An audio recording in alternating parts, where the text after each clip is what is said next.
wabarakatuh. Selamat siang semuanya. Hari ini kita akan mempelajari bab tentang akhlak terpuji. Mungkin di sini ada yang sudah tahu apa itu akhlak terpuji. Akhlak terpuji dibagi menjadi 4, yaitu tawadu, taat, qanaah, dan sabar.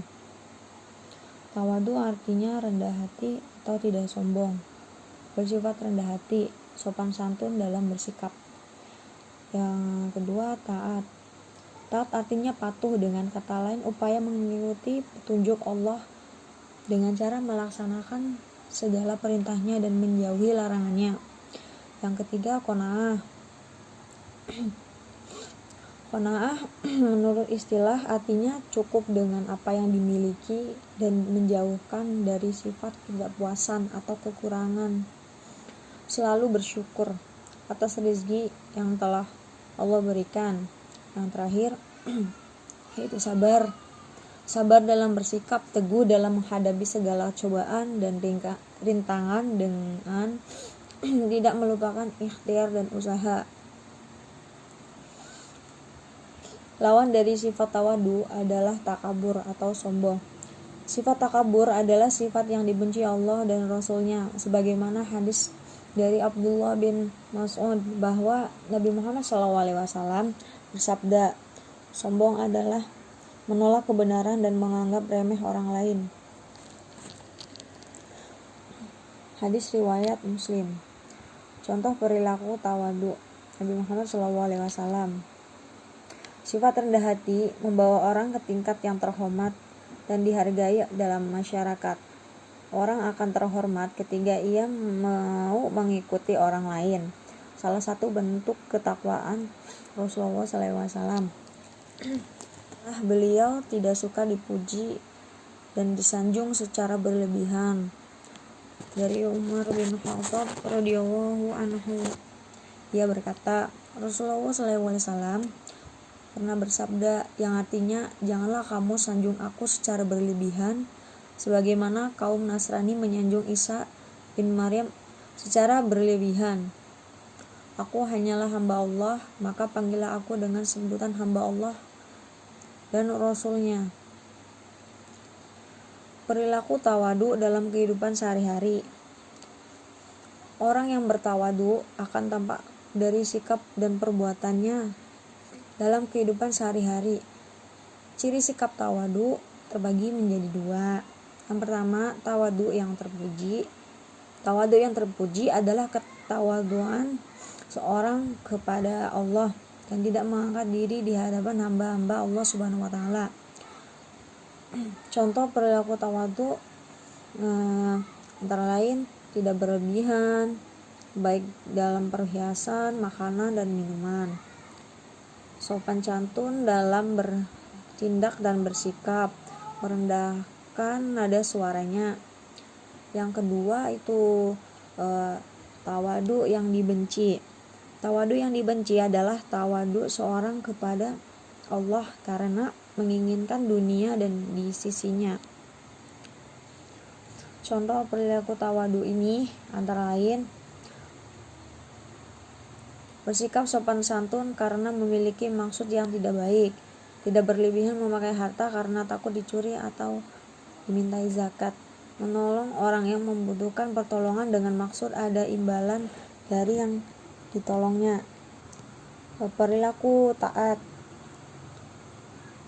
Perhatikan hadis Nabi Muhammad SAW yang artinya dari Umar radhiyallahu anhu. Nabi Muhammad SAW bersabda, wajib bagi seorang muslim mendengarkan dan taat sesuai dengan yang disukai, dan apabila diperintah untuk menjalankan maksiat jangan dengarkan dan jangan taati. Hadis riwayat Muslim. Pengertian taat. Taat dapat diartikan patuh, dengan kata lain upaya untuk selalu mengikuti petunjuk Allah dengan cara melaksanakan perintah dan menjauhi segala larangannya. Ketaatan seseorang kepada Allah sangat bergantung pada keimanannya. Semakin kuat imannya, maka semakin taat kepada Allah. Ada 3 makna taat kepada Allah SWT, yaitu taat bermakna patuh atau penurut dan tunduk. Yang pertama, taat bermakna patuh ya. Taat bermakna patuh adalah mengetahui perintah Allah Subhanahu wa taala dan menjauhi larangannya. Contohnya, sholat, puasa, menunaikan zakat. Sementara yang dilarang oleh Allah itu seperti minum-minuman yang memabukkan tuh. Terus meninggalkan sholat fardu, berjudi, dan mengambil hak orang lain.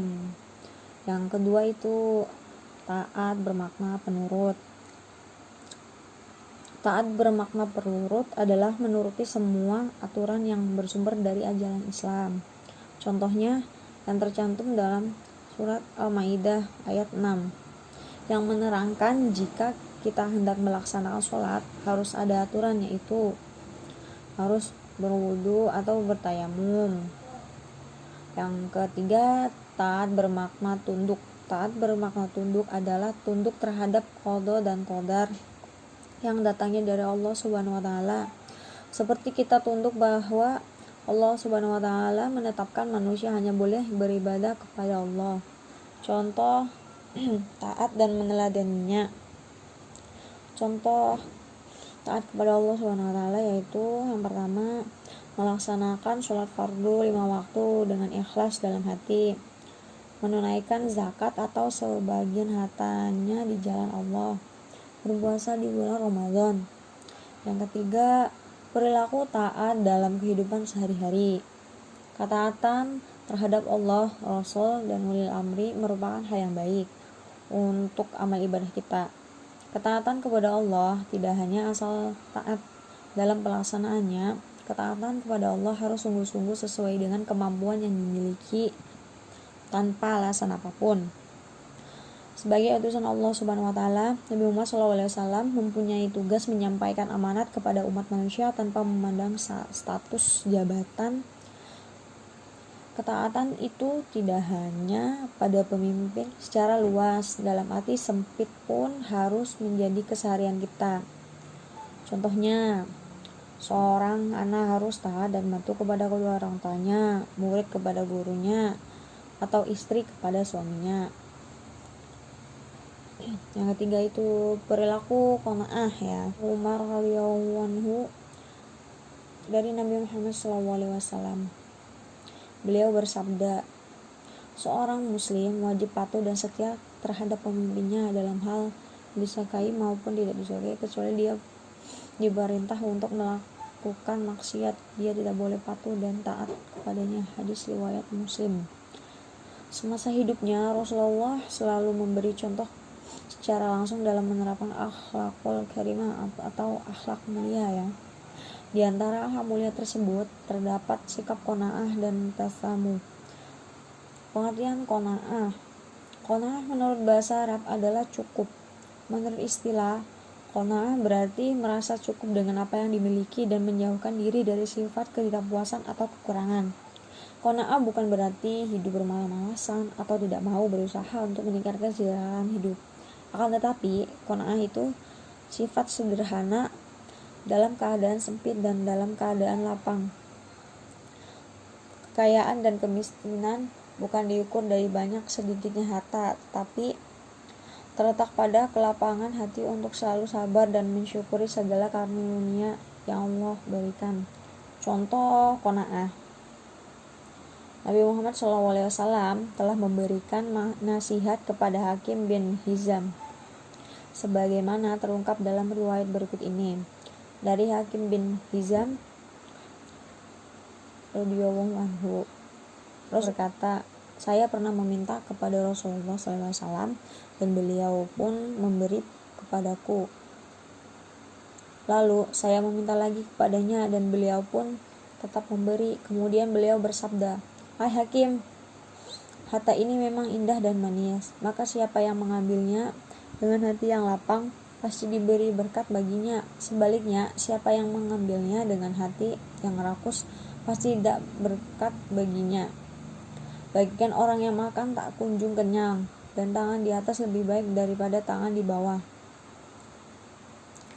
Hakim berkata, ya Rasulullah, demi Allah, yang mengutus engkau dengan kebenaran, saya tidak akan menerima apapun sepenggal engkau sampai saya meninggal dunia. Kemudian Abu Bakar radhiyallahu anhu sebagai khalifah memanggil hakim untuk memberinya belanja dari Baitul Mal. Tetapi ia menolaknya dan tidak mau menerima sedikit pun pemberian itu. Kemudian Abu Bakar berkata, "Wahai kaum muslimin, saya persaksikan kepada kalian tentang hakim bahwa saya telah memberikan haknya yang diberikan Allah kepadanya." Hadis riwayat Bukhari dan Muslim. Yang ketiga itu perilaku qanaah ya. Yang qanaah akan bersikap menerima dengan rasa syukur kepada Allah Subhanahu wa taala. Sikap yang demikian itu akan mendatangkan rasa tentram dalam hidup, menjauhkan diri dari sifat serakah dan tamak. Karena pada hakikatnya kekayaan dan kemiskinan terletak pada hati, bukan pada harta yang dimilikinya. Bila kita perhatikan, banyak orang yang lahir tampak berkecupan, bahkan mewah, namun hatinya penuh diliputi dengan kesengsaraan. Sebaliknya, banyak orang yang sepintas selalu seperti kekurangan, namun hidupnya tenang, penuh kegembiraan, bahkan masih sanggup mengeluarkan sebagian hartanya untuk kepentingan sosial. Pengertian sabar. Sabar secara bahasa artinya ikatan menurut ajaran Islam. Sabar adalah sikap teguh dalam menghadapi segala cobaan dan rintangan dengan baik, tidak melupakan ikhtiar atau usaha. Sabar tidak sama dengan pasrah. Pasrah adalah sifat penyerang terhadap keadaan tanpa melakukan usaha, atau disebut juga berangan-angan tanpa usaha. Jadi cuma membayangkan aja berangan-angan tanpa ada usaha sekalipun gitu. Contohnya nih, suka sabar. Kita menemukan contoh terbaik sabar pada Nabi yang menghadapi berbagai kesulitan hidup, sementara mereka tetap tabah dan beriman kepada Allah Subhanahu wa taala. Hal ini seperti kesabaran Nabi Ayub alaihissalam, Nabi Ibrahim alaihissalam, dan kesabaran Nabi Muhammad SAW. Kesabaran adalah kunci keberhasilan Nabi Muhammad SAW dalam menegakkan risalah Allah Subhanahu wa taala. Risalah yang dibawa oleh Nabi Muhammad SAW tidak langsung diterima oleh masyarakat, sehingga dalam mendakwahkan ajaran Islam sangat hati-hati dan penuh kesabaran. Dakwah yang diutamakan adalah kepada para sahabat dan keluarga terdekatnya terlebih dahulu.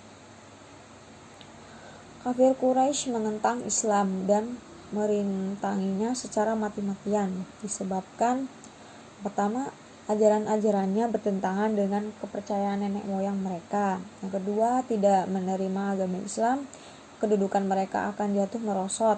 Yang ketiga, keuntungan dari perdagangan patung akan luput dari tangan mereka. Kesabaran Nabi dalam berdakwah disebut memberi hikmah di kemudian hari. Hal ini terbukti dengan keberhasilan Nabi dalam mengubah kehidupan bangsa Arab dari kehidupan jahiliyah ke kehidupan yang penuh nilai-nilai Islami. Jadi dapat dijelaskan bahwa dari kesabaran Nabi Muhammad SAW adalah yang pertama, orang Arab yang awalnya menyembah berhala diganti dengan keimanan dan tauhid kepada Allah. Yang kedua, orang Arab yang semulanya bertabiat dan berwatak buruk diganti dengan budi pekerti serta akhlak yang mulia. Yang ketiga, peraturan-peraturan yang semula merugikan masyarakat yang lemah berupa hukum rimba diganti dengan hukum Allah Subhanahu wa taala. Perilaku sabar. Seseorang tidak mungkin mempunyai kesabaran kecuali jika ia dibantu oleh cahaya iman. Kesabaran memiliki 5 ciri. Yang pertama, ketika diagung-agungkan, ia kemudian dihina. Yang kedua, ketika ia berkata jujur, ia dituduh sebagai pembohong. Yang ketiga, ketika menyuruh orang-orang menuju kebenaran, ia dicerca. Yang keempat, ketika dia dilukai, ia tidak melakukan kejahatan apapun. Yang kelima, ketika ia menuntut haknya, mereka menentangnya. Sekian materi yang saya paparkan, kurang lebihnya mohon maaf. Terima kasih semua. Wassalamualaikum warahmatullahi wabarakatuh.